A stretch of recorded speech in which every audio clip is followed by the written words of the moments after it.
Welcome to Veterans in Transition, where we promote the veteran community. Each week we travel around the region highlighting veteran-related news, issues, and events. She spent 23 years traveling the world promoting the mission of the United States Army. Today, her passion is helping college-bound students with financial assistance through her nonprofit. Correspondent Latisha Holmes has this story.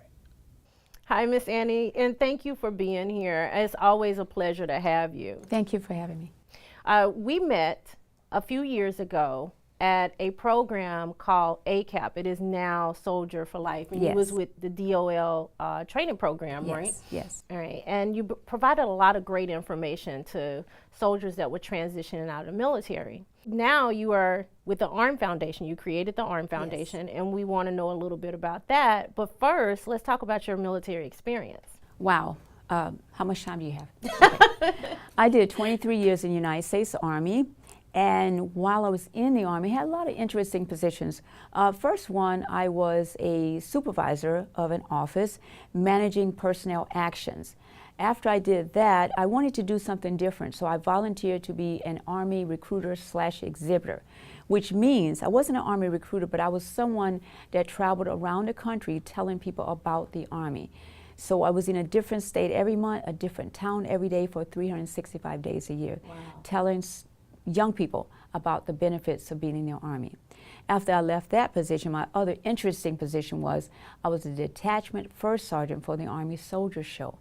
This time I was traveling again all over the world with soldiers that could sing and dance, and my job was to motivate the service members that was in the military to stay in the military. It was a really fun job. I went to places like Germany, Italy, Hungary, Australia. It was a wonderful job, very rewarding. Wow, you're well-traveled. I am well-traveled, yes. Yeah. All right, so your transition. Let's talk about your transition out of the military. So how was that? Because I was in so long, I was in 23 years, when it was time to transition, it was very scary because I didn't know what to do and was not prepared to leave the military. I really didn't want to go, but it was 23 years, so it was time to go.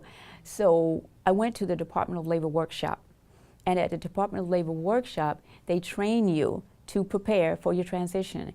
They train you to dress for success, resume writing, salary negotiation, and how to answer those questions on the job interview. So they try to prepare you for what's coming ahead. Well, now you have the ARM Foundation. Tell me a little bit about your foundation. Well, I took my training from the military. The military trained me to be a very good manager and leader and supervisor. So I took those skills to create the ARM Foundation to celebrate my mother.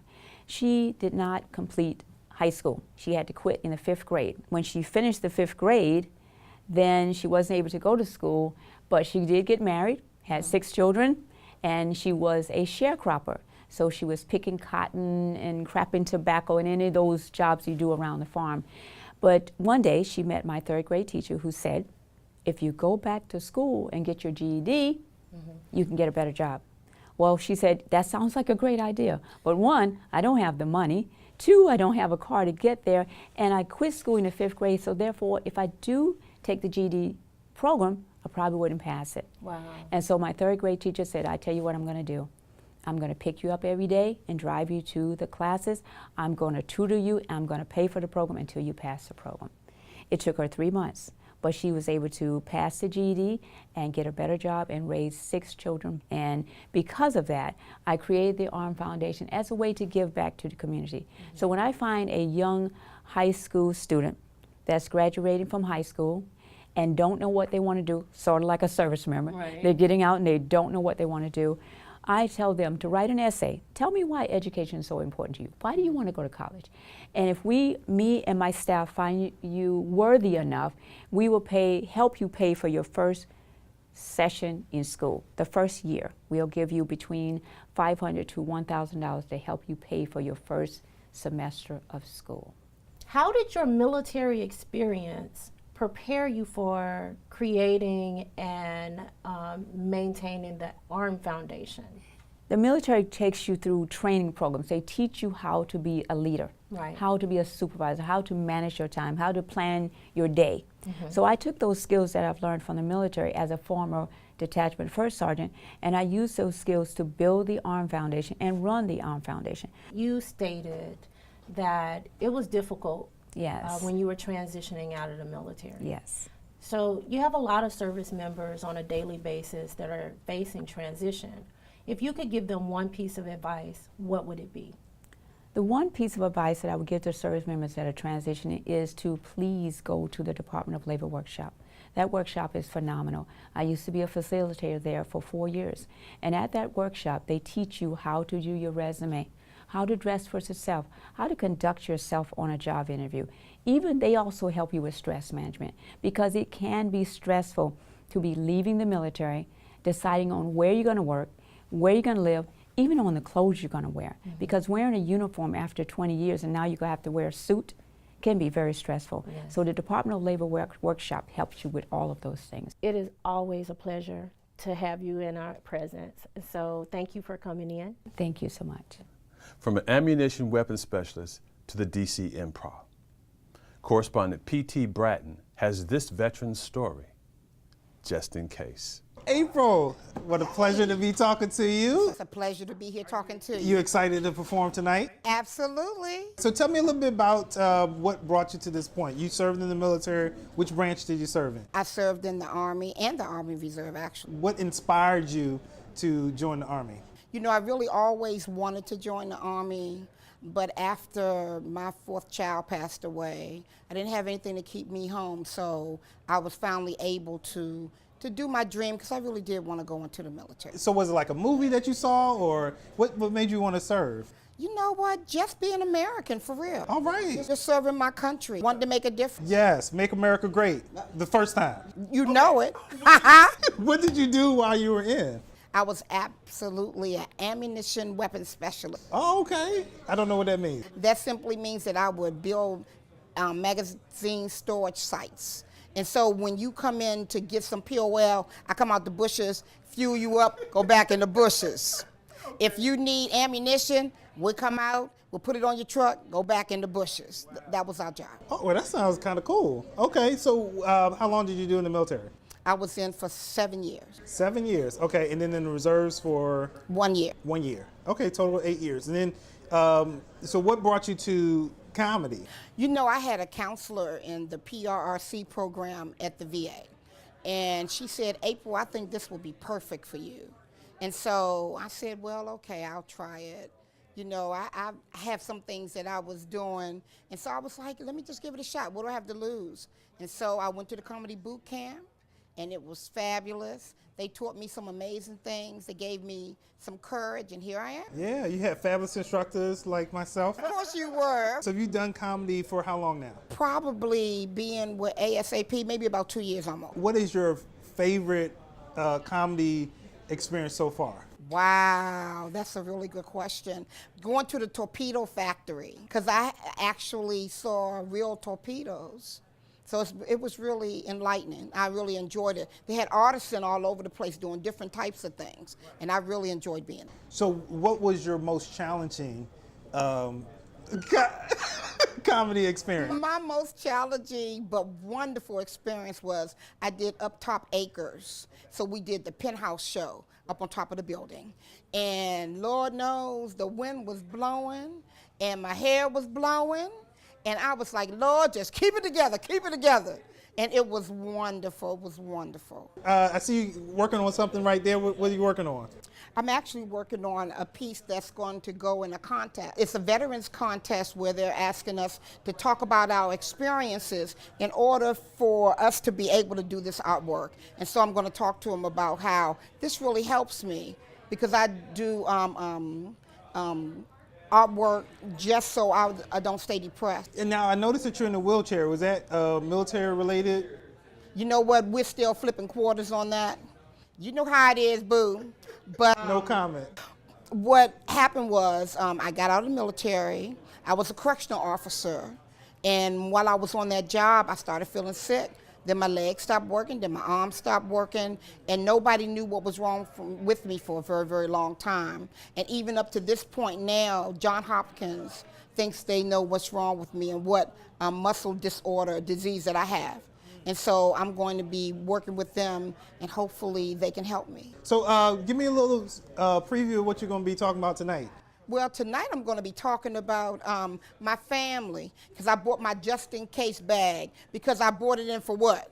Just in case, baby. Oh, yeah. So I went outside and I saw his ride. It was so sweet and smooth, and I took a picture of that for what? And the tags, too. Well, they came back in the house, and I said, you know what, go down the hall to the right and just fill up this cup for me. Because I need a sample for what? Just in case, baby. Well, they're out on this date. And Friendly Freddy turned into Freaking Freddy. So I tell my babies to always carry a couple of these, a couple of socks, right? And I told him, carry some soap because cleanliness is next to godliness, ain't that right? Now you put this soap in this sock and bam! He gonna think it's his kiss, because my girls better protect themselves for what? In our next story, correspondent James Crawford goes one-on-one with a veteran who had a smooth transition to corporate America. This veteran shares insight on benefits, corporate culture, and more. So tell us why you joined the military in the first place and why you joined that particular branch. I joined the Army just shortly after 9/11, inspired by my dad's 31-year career, inspired by the events of 9/11, and my initial calling, I wanted to be a law enforcement officer in the state of California. So I joined the Army to gain some of that experience, some of that tactical experience that I could apply to a criminal justice academy after my service obligation. Can you share with us your transition experience? I took advantage of the programs that were available to me to transition. I had a unique opportunity in 2011 while I was interviewing for jobs beyond my ETS date. The contractor that was supporting us in an organization that I was a customer to actually had reached out to me and said that if the military wasn't going to keep me, they would love to keep me on. So I interviewed with them, and I took about a 2-week vacation, and I was able to transition right back into the office. Overall, though, the transition from the military to the civilian world was still a challenge. Understanding benefits, understanding what the work ethic was like and what the rank structure was like within a corporate environment, what to expect in terms of advancement, promotion, how I was going to be successful. The military prescribes requirements to you, and how was I going to be able to find and identify those with the actual company. And what drew you to begin with in going to work for the contracting industry? I had worked for about 4 years with contractors here in the DC area, and noticed a passion for the mission that they shared, noticed how rewarding a career it could be doing government contracting, and knew that as a veteran my expertise would be valued, as I valued the veteran expertise for those supporting us. So as you probably know, Mantech has 47% veteran employees. What drew you to come to work for Mantech?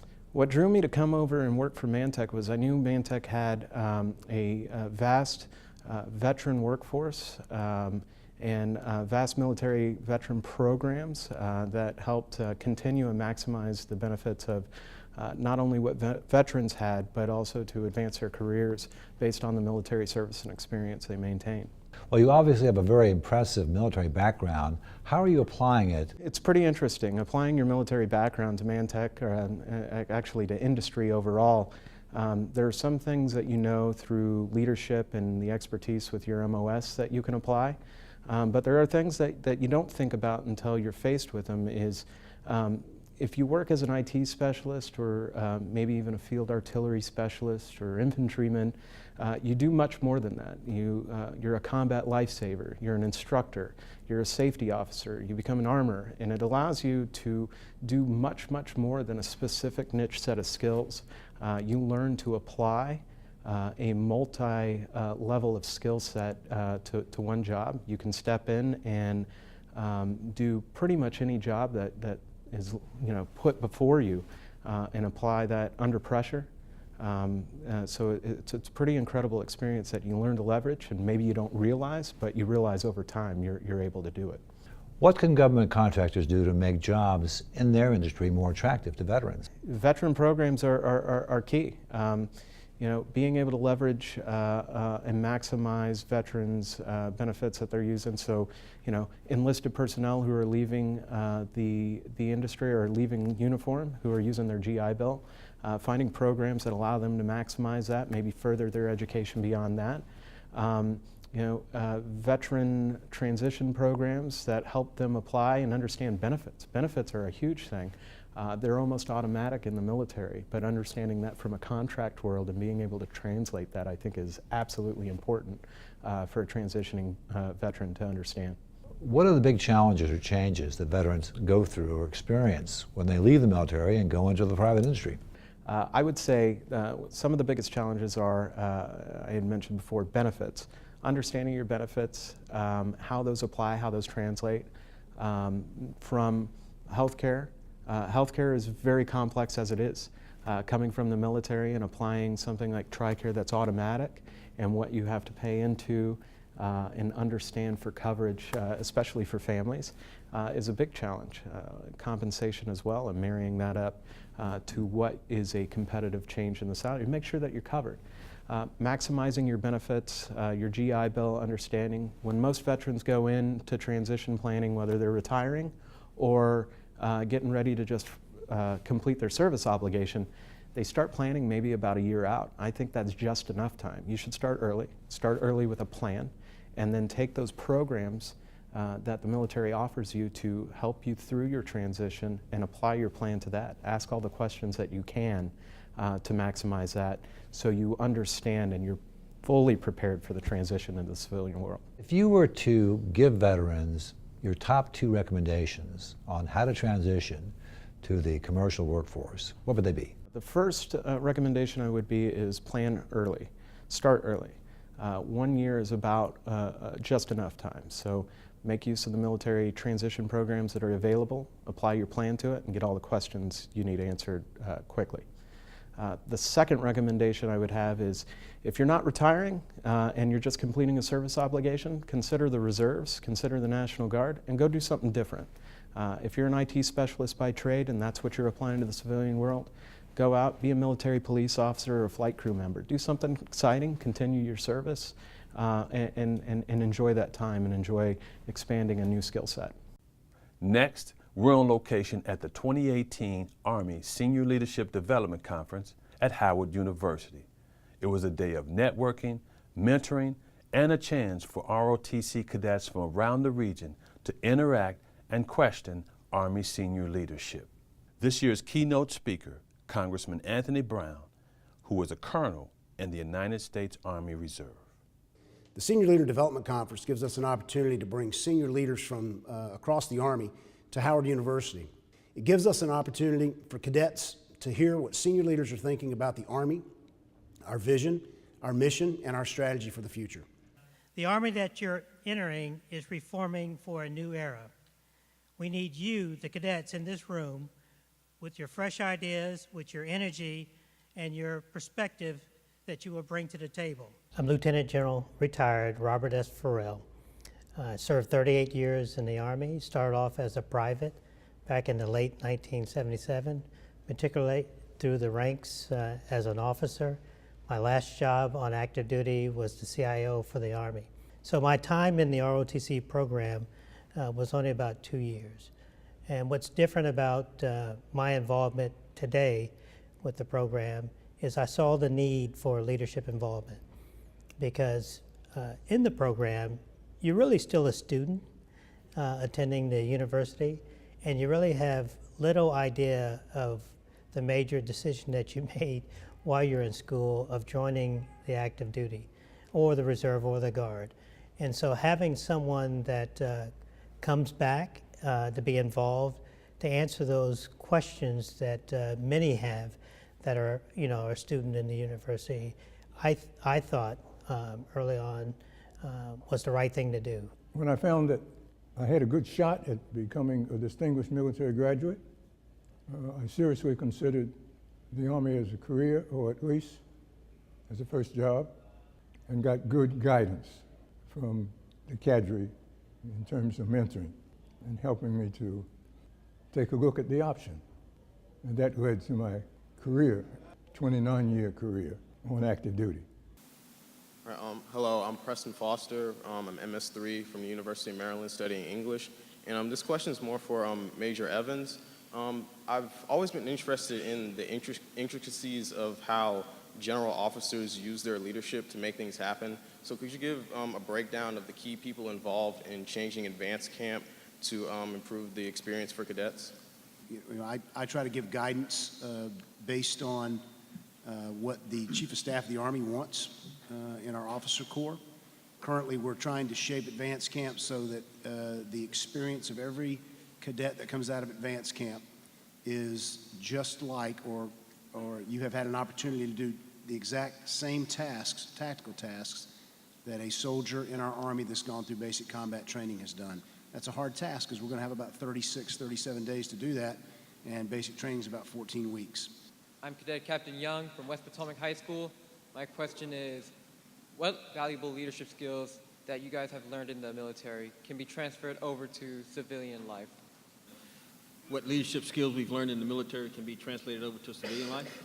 Yes. Yeah, every single thing that we learn from leadership that can be transferred over. I think that's the foundation of what makes us special. That's the special sauce for our United States military.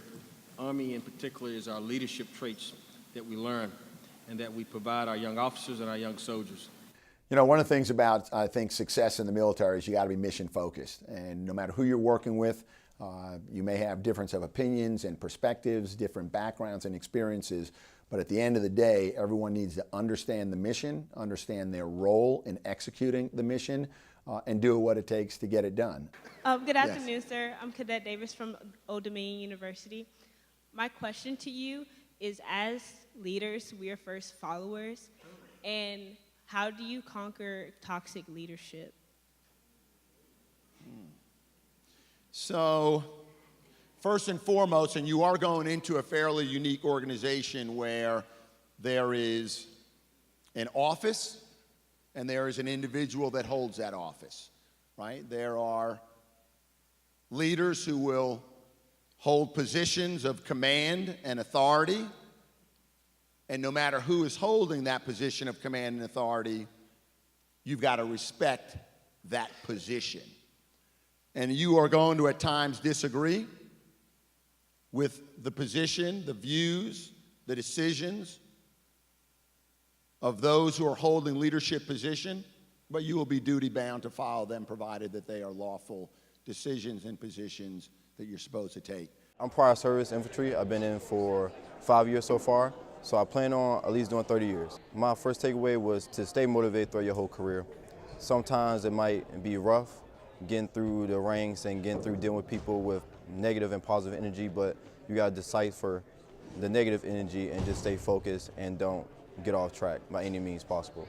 And just stick to a goal and believe in that goal, and you'll be a general someday.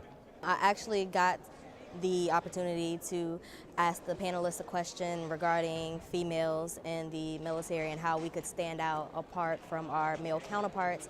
And I received some great feedback from not only the female panelists, but one of the male panelists. And just the fact of do what you need to do, work hard, and be outstanding was one of my biggest takeaways. It just shows how much leadership goes as far as noticing the eye of gender. There's really no notice of gender when you are doing what you're supposed to do and you're the best at what you're supposed to do. It provides a connection from senior to junior to help them strengthen, their ability to lead mothers, sons, and daughters in the battle, or again, maintaining the peace for the United States. That's all for this edition of Veterans in Transition. We ask that you like us on Facebook and follow us on Twitter. If you have a story idea, reach out to us at VetsInTransition.com. And remember, we all have a story to tell. Until next time. I think I would tell myself to go big. You know, as you start out and embark on this profession called the United States military, go big. Live your dream, love your dream, leverage your dream to achieve your goals and objectives, and let your dream drive your passion to succeed in anything you put your mind to. Don't let anyone steal your dream, and don't let anybody try to destroy your dream. Go big. My advice to you, it's a team effort, and it's a long road. So no one goes it alone in the Army. And it's in a bigger Army, as you get more senior rank, it's joint service, it's coalition, family readiness groups. As a reserve officer and proudly representing the district and the District of Columbia National Guard, it's also employer support. I think emotional intelligence comes from a bit of courage, right? So there has to be a strong desire to want to be better than the person you were yesterday.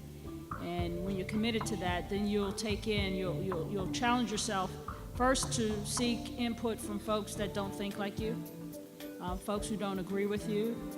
Learn how to actually listen, no kidding, listen and hear what someone is saying, and then challenge yourself, like I said, to be better than you were today. You have to actively do that. So one thing I do as we all get more senior, less people want to come tell us about ourselves, right? Less people are willing to give you honest feedback.